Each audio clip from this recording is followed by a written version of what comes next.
ईश्वरानंद ब्रह्मचारी जी, शंकर मठ, आसाम से। दंडवत महाराज जी।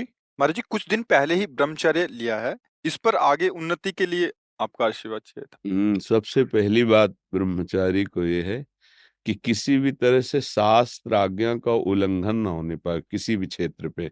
जैसे स्वाभाविक आकर्षण होता है पुरुष शरीर का स्त्री शरीर में, स्त्री शरीर का पुरुष शरीर में, और इस आकर्षण में यदि हम नजदीकीपन बनाए तो हम ब्रह्मचारी नहीं रह सकते हैं। जैसे किसी किसी के अन्य भी आकर्षण है, तो हमको अपनी मनोवृत्ति को देखना चाहिए कि काम संबंधी आकर्षण किधर है और उस दिशा से बचना चाहिए। क्योंकि ब्रह्मचर्य एक ऐसी अमोघ वस्तु है कि जो चिंतन मात्र से भी नष्ट हो सकती है। क्रिया प्रक्रिया संग ये तो आगे की बात हो गई। जैसे हम गाढ़ काम चिंतन में हो गए, हमारे अंदर एक मनोवाह नाड़ी है, वो नाड़ी मथानी समझिए। जैसे दूध को जमा कर दही किया गया और दही का जब मंथन किया गया तो उससे मक्खन घी निकलता है। ऐसे पूरे शरीर में, इस पांच भौतिक देह में कहीं भी देख लो, जैसे पित्त की थैली है और ऐसे ऐसे कहीं वीर की थैली नहीं है। ब्रह्मचर्य जो वीर है उसकी कहीं थैली नहीं है। वो पूरे रक्त को वो मनोवाह नाड़ी मथानी की तरह चिंतन से, जब आपका कामोत्तेजित चिंतन हुआ तो मंथन कर देगी। अब मंथन कर दिया तो फिर लघु शंका में, स्वप्न दोष में किसी न किसी तरह वो निकल जाए। अखंड ब्रह्मचारी जी के लिए चिंतन भी रोकना है, क्योंकि ध्यायतो विषयान, जहां हम विषयों का ध्यान किया तो संगस्तेषु उपजायते, उसमें आसक्ति पैदा होगी, फिर क्रियाएं आगे होने लगेंगी। तो हमारा जिधर कामाकर्षण है उनके संग से, उनके संभाषण से बचे। पहला, सबसे पहला कर्तव्य जीवन में ब्रह्मचारी को कभी भी सानिध्य प्रगट में या एकांत में काम संबंधी चेष्टाओं का नहीं करना चाहिए। बिल्कुल किसी भी बहाने से संभाषण, किसी भी बहाने से स्पर्श, किसी भी बहाने से चित्र आदि देखना, वो आजकल मोबाइल भी होते हैं तो मोबाइल आदि में, क्योंकि कामोत्तेजना जब चढ़ती तो वही विषय हमें अच्छा लगता है, तो उस विषय का किसी भी तरह से हम पोषण न होने दें। ये पक्की जीवन की बात समझ ले। अगर ब्रह्मचर्य रहना है तो विपरीत आकर्षण जो हो रहा है उससे हमें दूरी बना के रहना। अगर तनिक भी सिद्धि कोई दिखाए तो गिर ही जाएगा, वो भ्रष्ट ही हो जाएगा।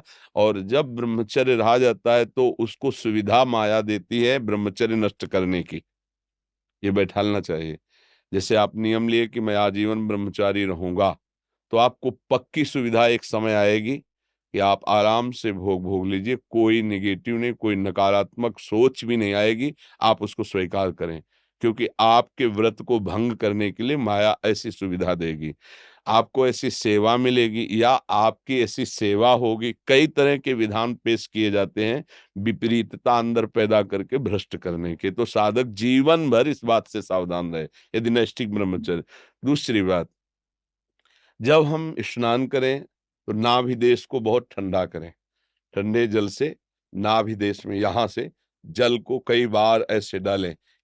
और कभी भी किसी भी तरह से हम उन इंद्रियों को किसी भी तरह से ना छेड़ें जिनसे हमारा ब्रह्मचर्य नष्ट होता है।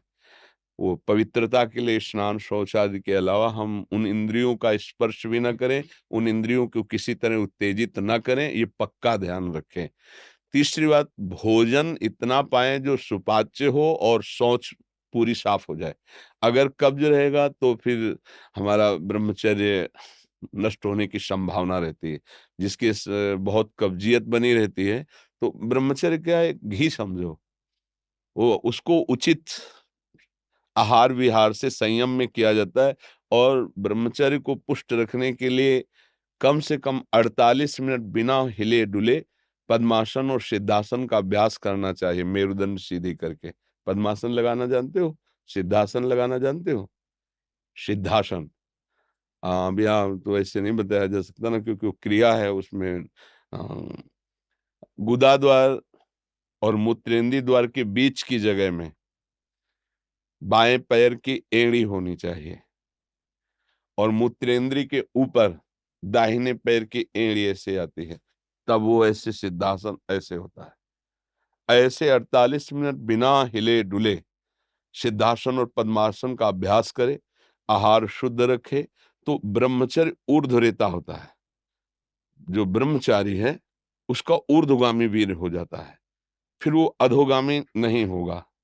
यदि अधोगामी शुरू हो गया है तो ऊर्ध्वगामी करने में बहुत कष्ट पड़ता है। अभी आपकी नवीन अवस्था है, बहुत बढ़िया अवसर है जीवन को ब्रह्ममय बनाने का। तो खान पान में खटाई, अधिक मिठाई, वो पदार्थ जो कब्ज बना दे, गरिष्ठ हैं, उनका त्याग। ब्रह्मचारी का मतलब एक बीमार अवस्था वाले का जैसा भोजन है, जितने से हमारे प्राणों का पोषण हो जाए, सात्विक भोजन। अब होटलों का भोजन खावे, खूब मिठाइयाँ खावे, सोचे ब्रह्मचारी रह जाएं तो असंभव है। हाँ, मीठा आदि कभी थोड़ा लघु मात्रा में, खटाई तो बिल्कुल त्याज्य है, बासी अन्न त्याज्य है, अपवित्र स्थिति में बनाए गए अन्न का त्याग है, तब हमारा विचार शुद्ध होगा। तब सच्चा ब्रह्मचर्य है हर इंद्री का। वाणी का ब्रह्मचर्य व्यर्थ का बकवास नहीं, भगवत चिंतन, हितकर मधुकर वाणी। नेत्रेंद्री का ब्रह्मचर्य सब में भगवत भाव देखना, कहीं कोई काम आदि की चेष्टा को ना देखना। श्रवणेन्द्री का भगवत चर्चा सुनना, शास्त्र चर्चा सुनना, व्यर्थ की बातें ना सुनना। ऐसे हर इंद्री का ब्रह्मचर्य हो जाएगा तो ब्रह्मचर्य का मतलब है ब्रह्म में ही स्थित महापुरुष। सच्चा ब्रह्मचर्य का स्वरूप है ब्रह्म में स्थित महापुरुष, तो वहां पहुंचा देगा। ब्रह्मचर्य बहुत आवश्यक है, सबको आवश्यक है। गृहस्थ में उचित ब्रह्मचर्य है, विरक्त में नैष्ठिक ब्रह्मचर्य है, आजीवन ब्रह्मचर्य है। जो ब्रह्मचर्य का महत्व नहीं रखते हैं उनका जीवन कूड़ा हो जाता है, उत्साहहीन, और कई तरह के ऐसे महान दोष उत्पन्न हो जाते हैं ब्रह्मचर्य की हानि से। तो ब्रह्मचर्य की हानि ना होने पाए ऐसा आहार, और शयन करने में दाई करवट का ज्यादा प्रयोग करें, दाई करवट का। और शयन 5 घंटे से अधिक नहीं, 24 घंटे में 5 घंटे शयन पर्याप्त है। फिर आगे चल करके तो और संयम हो जाता है। अब जैसे अपने लोग 8 या 9 के बीच में शयन करते हैं, 12 बजे बैठ जाते हैं, किडनी खराब है फिर भी उसका आश्रय लेकर के। जैसे अभी ये आश्रय इसीलिए इसका लिए हुए हैं कि उस पर वजन न पड़े, नहीं ये सब थोड़ी आवश्यकता है, सोफा और तकिया इनकी थोड़ी आवश्यकता है अपने यार। अब ऐसे बैठे तो फेल किडनी है, वो जो सेवाएं बन रही वो नहीं बन पाएंगी। तो हर समय जब आप बैठे तो मेरुदंड सीधा, इसका ध्यान रखें, आगे नासाग्र दृष्टि रखें और सावधानी से शयन करें। शयन करते समय बड़ा खतरा है। शयन के समय हमारी इंद्रियां और मन बहुत चंचल होता है। उस समय अगर ब्रह्मचारी भगवत चिंतन करते हुए, उसको नींद से मतलब नहीं है, तन्मयता धारण करते हुए नींद में चला गया तो बच जाएगा। अगर कहीं उस समय वो छूट दे दी और पास में मोबाइल है तो कभी ब्रह्मचर्य नहीं रह सकता। मोबाइल आप रखते हैं? रखना तो होता है। सत्संग ये सब सुनते हैं। हाँ, सत्संग सुनते पर है बहुत खतरा पास में रहने पर। क्योंकि देखो, जो शास्त्रीय पद्धति है, गोस्वामी जी कह रहे हैं, तुलसीदास जी, जो चाहे आपन कल्याणा, सुजस सुमति शुभ गति शुभ नाना, सो पर नारी लीलार गोसाई, तजो चौथी के चंद्र की नाई। जैसे चौथ के चंद्रमा को देखने के लिए कलंक बताया जाता है, ऐसे बोले माताओं बहनों की तरफ एकाकार दृष्टि करके देखोगे तो तुम्हारे अंदर दोष उत्पन्न हो जाएगा। महापुरुषों ने जो कहा है कि अगर शुभ गति चाहिए, शुभ कल्याण चाहिए, तो इनके चरणों की तरफ देखो। भाव तुम्हारा शुद्ध रहेगा, बात करनी तो ऐसे बात कर लो। ऐसे बात करोगे तो हिम्मत नहीं है, कहीं ना कहीं मन हमारा फिसला सकता है, कहीं ना कहीं हमारे अंदर दोष दर्शन आ सकता है।